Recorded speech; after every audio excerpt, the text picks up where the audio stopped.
نحمدہ و نصلی علی رسول الکریم، اما بعد، اعوذ باللہ من الشیطان الرجیم، بسم اللہ الرحمن الرحیم۔ ومن یرغب عن ملۃ ابراہیم الا من صفی نفسہ ولقد اصطفیناہ فی الدنیا وانہ فی الآخرۃ لمن الصالحین۔ اذ قال لہ ربہ اسلم قال اسلمت لرب العالمین ووصی بہا ابراہیم بنیہ ویعقوب یا بنی ان اللہ اصطفیٰ لکم الدین فلا تموتن الا وانتم مسلمون۔ اور کون ہے جو پھرے ابراہیم کے مذہب سے مگر وہی کہ جس نے احمق بنایا اپنے آپ کو، یعنی بیوقوف ہی ابراہیم علیہ السلام کے مذہب سے پھر سکتے ہیں۔ وَإِنَّهُ فِي الْآخِرَةِ لَمِنَ الصَّالِحِينَ، اور وہ آخرت میں نیکوکاروں میں سے ہیں، نیکوں میں سے ہیں۔ اذ قال لہ ربہ اسلم، یاد کرو جب اس کو کہا اس کے رب نے کہ حکم برداری کر، قال اسلمت لرب العالمین، تو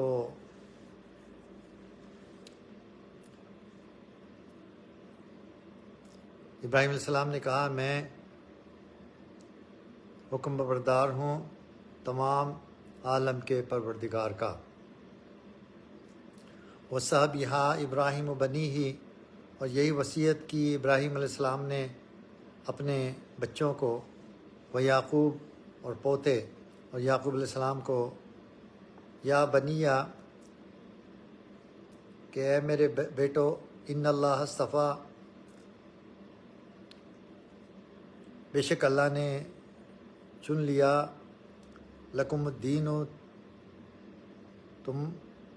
تمہارے لیے دین، فلا تموتن الا وانتم مسلمون، اور وہ اسلام ہے، تم نہ مرنا یہاں تک کہ تم مسلمان ہو، یعنی اسلام پر ہی مرنا۔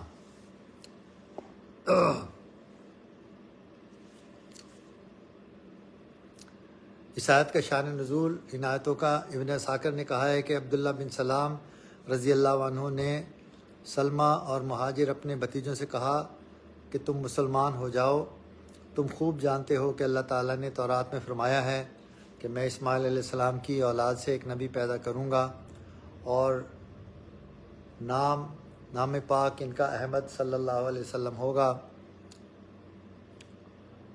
جو ان پر ایمان لائے گا وہ ہدایت پائے گا، اور جو ایمان نہ لائے گا وہ ملعون ہوگا۔ تو سلمہ تو چچا کی یہ نصیحت سن کر مسلمان ہو گیا، اور مہاجر نے صاف انکار کر دیا۔ اس کے بارے میں اللہ تعالیٰ نے یہ ذیل کی آیتیں نازل فرمائیں، وَمَن يَرْغَبُ عَن مِّلَّةِ إِبْرَاهِيمَ إِلَّا مَن صَفِیَ نَفْسَهُ وَلَقَدِ اصْطَفَيْنَاهُ فِي الدُّنْيَا وَإِنَّهُ فِي الْآخِرَةِ لَمِنَ الصَّالِحِينَ اذ قال له ربه اسلم قال اسلمت لرب العالمین ووصی بہا ابراہیم بنیہ ویعقوب یا بنی ان اللہ اصطفیٰ لکم الدین فلا تموتن الا وانتم مسلمون۔ حضرت ابراہیم علیہ السلام اور حضرت یعقوب علیہ السلام نے دین حنیف کی وصیت فرمائی تھی۔ یعقوب علیہ السلام ابراہیم علیہ السلام کے پوتے تھے، اسحاق علیہ السلام کے بیٹے تھے۔ جس ملت و مذہب کا، تفسیر عثمانی سے ہم یہ بات پڑھ رہے ہیں، جس ملت و مذہب کا شرف مذکور ہو چکا، اسی ملت کی وصیت حضرت ابراہیم و حضرت یعقوب علیہ السلام نے اپنی اولاد کو فرمائی۔ جو اس کو نہ مانے اور ان کا بھی مخالف ہو، اور یہود کہتے تھے کہ حضرت یعقوب نے اپنی اولاد کو یہودیت کی وصیت فرمائی، سو وہ جھوٹے ہیں، جیسا اگلی آیت میں آتا ہے۔ میں معرفت نفس کے بارے میں بات ہوگی۔ میں کہتا ہوں کہ من عرف نفسہ فقد عرف ربہ، کہ یہ معنی ہے کہ جس نے اپنے نفس کی حقیقت جان لی کہ یہ ایک ممکن شے ہے، خود بذات وجود کو مقتضی نہیں، فی نفسہ ہی اس کا وجود اور قیام اور بقا متصور نہیں، اور اس کی ذات پر اس عمل اولا نہیں ہو سکتا، وہ ذات پاک سب اشیاء کے مقابلے میں ایسی ہے جیسے عکس کے مقابلے میں اصل ہو۔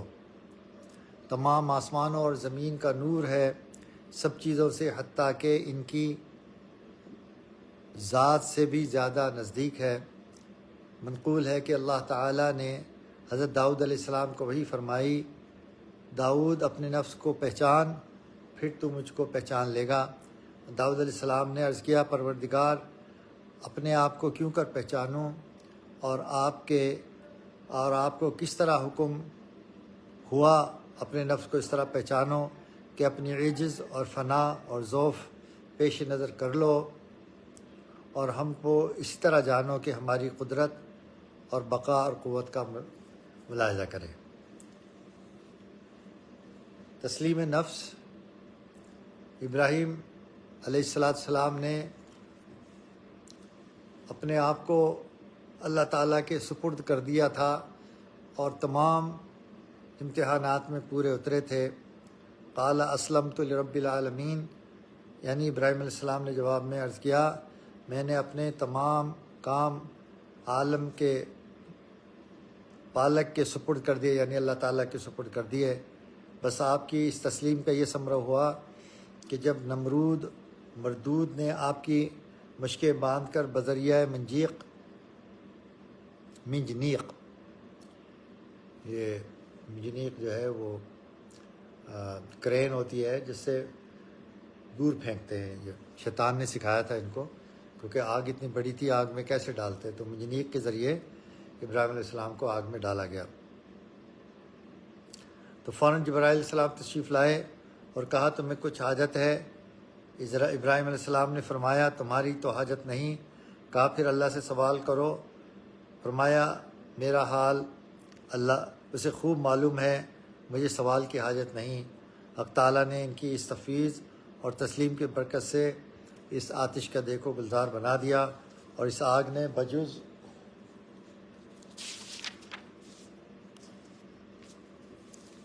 ان کے ہاتھ پیروں کی بیڑیوں کے بال برابر بھی نہ جلایا۔ تفسیر مظہری سے یہ تفسیر تھی کہ جبرائیل علیہ السلام آئے اور اللہ سے پوچھا کہ میں جاؤں ان کی مدد کرنے کے لیے۔ اللہ نے کہا جاؤ۔ جب آئے تو ابراہیم علیہ السلام کہنے لگا کہ آئے ہو یا بھیجے گئے ہو؟ میں نے کہا اجازت لے کے آیا ہوں۔ میں نے کہا مجھے آپ کی مدد کی ضرورت نہیں ہے۔ تو کہنے لگا اللہ سے مدد مانگ لو۔ کہنے لگے کہ وہ خلیل بھی کہتا ہے، تو اس کو پتہ نہیں کہ اس کا دوست کس حال میں۔ تو اللہ تعالیٰ کی رحمت نے جوش مارا اور آگ کو مخاطب کیا، یا نارو کونی بردم و سلام علی ابراہیم، یعنی جب ابراہیم علیہ السلام سے ان کے رب نے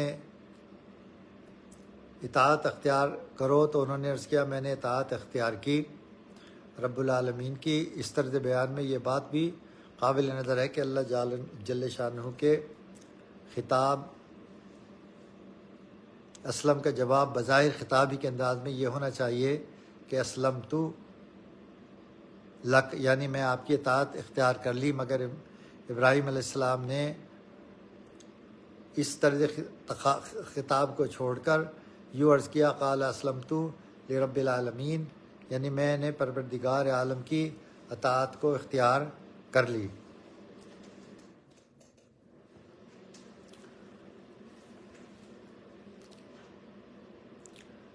ایک تو اس میں رعایت ادب کے ساتھ اور حق تعالیٰ جل شانہ کی حمد و ثنا شامل ہو گئی جس کا مقام تھا۔ دوسری اس کا اظہار ہو گیا کہ میں نے جو طاعت اختیار کی وہ کسی پر احسان نہیں کیا، بلکہ میرے لیے اس کا کرنا ہی ناگزیر تھا، کیونکہ وہ رب العالمین یعنی سارے جہان کا پروردگار ہے۔ اگلی تفسیر ہم مفتی اعظم معارف القرآن مفتی اعظم مفتی شفیع رحمۃ اللہ علیہ کی تفسیر سے خواہش پرستی کے بارے میں پڑھیں گے۔ بعض لوگوں کی یہ کوشش ہوتی ہے کہ جامع شریعت کو کھینچ تان کر بلکہ چیر پھاڑ کر اپنے اغراض اور نفسانی خواہشوں کا لباس بنا دیں کہ دیکھنے میں دین و مذہب کا اتباع نظر آئے، اگرچہ وہ حقیقت میں خالص اتباع اور خواہشات کی پیروی ہے۔ حضرت ابراہیم علیہ السلام کے بیٹے لبنی ہی اپنے بیٹوں کو، یعنی حضرت ابراہیم علیہ السلام کے 8 بیٹے تھے۔ اسماعیل علیہ السلام، ان کی والدہ تو ہاجرہ قبطیہ تھیں، اور اسحاق علیہ السلام کی والدہ سارہ تھیں، اور باقی 6 فرزندوں کی والدہ قطورہ، کنعانیہ، دختر یقطن تھیں، یعنی 3 بیویاں تھیں ابراہیم علیہ السلام کی۔ امی جان سائرہ سے 1 بیٹا اسحاق علیہ السلام، امی جان ہاجرہ سے 1 بیٹا اسماعیل علیہ السلام، اور ان کی والدہ قطورہ سے 6 بیٹے تھے، کل 8 بیٹے تھے۔ حضرت سارہ کی وفات کے بعد ابراہیم علیہ السلام نے انہی سے نکاح کیا تھا، تو 2 بیویاں تو ایک ساتھ تھیں، لیکن حضرت سارہ کے انتقال کے بعد آپ نے قطورہ کنعانیہ، کنعان سے تھیں، ان سے نکاح فرمایا۔ وہ یعقوب، اور یعقوب نے بھی مطلب یہ کہ جس طرح ابراہیم السلام نے اپنے 8 بیٹوں کو وصیت کی تھی، اسی طرح حضرت یعقوب علیہ السلام نے بھی اپنے 12 بیٹوں کو نصیحت کی تھی اور یہی سمجھایا تھا۔ وصیت یہ تھی، مطلب یہ ہے کہ دیکھو ہوشیار رہو، اسلام اور تفویض کو کسی وقت ہاتھ سے نہ چھوڑنا ہے۔ تبھی صحابہ میں اور ہم میں یہ فرق ہے، ان کے دل میں اسلام ہوتا تھا، ہاتھ میں دنیا ہوتی تھی۔ ہمارے دل میں دنیا، ہاتھ میں اسلام ہے۔ جہاں دنیا کو ضرورت پڑی، اسلام کو چھوڑا اور اپنی خواہشات کے پیچھے لگ گئے۔ تو ابراہیم علیہ السلام نے اپنے 8 بیٹوں کو وصیت اور نصیحت کی تھی کہ اسلام کو ہاتھ سے نہ جانے دینا، اور یعقوب علیہ السلام نے اپنے 12 بیٹوں کو بھی یہی وصیت کی کہ دیکھو کچھ بھی ہو جائے، اسلام کو ہاتھ سے نہ جانے دینا۔ یہودیوں نے جناب رسول اللہ صلی اللہ علیہ وسلم سے عرض کیا، آپ کو معلوم نہیں یعقوب علیہ السلام نے اپنے انتقال کے وقت اپنے بیٹوں کو یہودیت پر قائم رہنے کی وصیت کی تھی، اب تم اسی یہودیت سے ہمیں علیحدہ کرنا چاہتے ہو؟ اس کے جواب میں حق تعالیٰ نے یہ آیت ارشاد فرمائی، ام کنتم شہداء اذ حضر یعقوب الموت، ام کنتم شہداء اذ حضر یعقوب الموت اذ قال لبنیہ ما تعبدون من بعدی قالوا نعبد الہک و الہ آبائک ابراہیم و اسماعیل و اسحاق الہ واحد و نحن لہ مسلمون۔ کیا تم موجود تھے اس وقت، یعنی جب یہودیوں نے یہ کہا کہ یعقوب علیہ السلام نے اپنے بیٹوں کو یہ کہا تھا کہ تم یہودی رہنا، تو اس پر یہ اللہ تعالیٰ نے یہ آیت نازل کہ کیا تم اس وقت موجود تھے جب حضرت یعقوب نے اپنے بیٹوں کو وصیت کی تھی کہ تم میرے بعد کس کی پیروی کرو گے؟ قالوا نعبد الہک، تو ان کے بیٹوں نے کہا ہم تمہارے رب اور ابراہیم کے رب اور اسماعیل کے رب اور اسحاق کے رب، جو کہ ایک ہی رب ہے سب کا، الہ واحد و نحن لہ مسلمون۔ تو انہوں نے کہا کہ ہم اسی طرح فرما بردار رہیں گے۔ یہودی کا نام نہیں آیا، مسلمان کا نام آیا ہے۔ تفسیر عثمانی سے اس کی تفسیر ہم بیان کرتے ہیں، یعنی تم حضرت یعقوب علیہ السلام کی وصیت کے وقت